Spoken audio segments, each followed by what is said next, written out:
8ാമത്തെ വാക്യത്തിൽ നമ്മളിങ്ങനെ വായിക്കുന്നുണ്ട്, യേശുക്രിസ്തു ഇന്നലെയും ഇന്നും നാളെയും ഇല്ലെങ്കിൽ എന്നും ഹീസ് ദെയർ. ഈശോ അവിടെ തന്നെയുണ്ട്. എൻ്റെ പാസ്റ്റിൽ, എൻ്റെ ഈ പ്രസൻറ്റിൽ, എൻ്റെ ഏത് കാലത്തും ഫ്യൂച്ചറിലോ നാളെ എന്നും എൻ്റെ ഈശോ എൻ്റെ കൂടെയുണ്ട്. നമ്മളെ ശക്തിപ്പെടുത്തേണ്ട ശരിക്കും ഒരു കാര്യമാണ്. തീർച്ചയായിട്ടും കഴിഞ്ഞ കാലങ്ങൾ നമ്മളെ സങ്കടപ്പെടുത്തുന്നുണ്ടാകാം.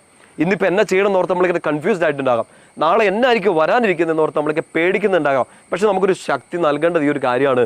ഇന്നലെയും ഇന്നും എന്നും നാളെയും എല്ലാ കാലത്തും ഒരാളായ എൻ്റെ കർത്താവ്, സർവശക്തൻ, അധികാരി, എൻ്റെ ഈശോ എൻ്റെ കൂടെ തന്നെയുണ്ട്. അതുകൊണ്ട് നമുക്ക് എന്നാ ചെയ്യാൻ പറ്റുന്നതെന്ന് അറിയോ?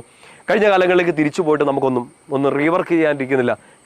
കഴിഞ്ഞതെല്ലാം അവിടെ അവസാനിച്ചു. നമുക്കൊന്നും ചെയ്യാനില്ല.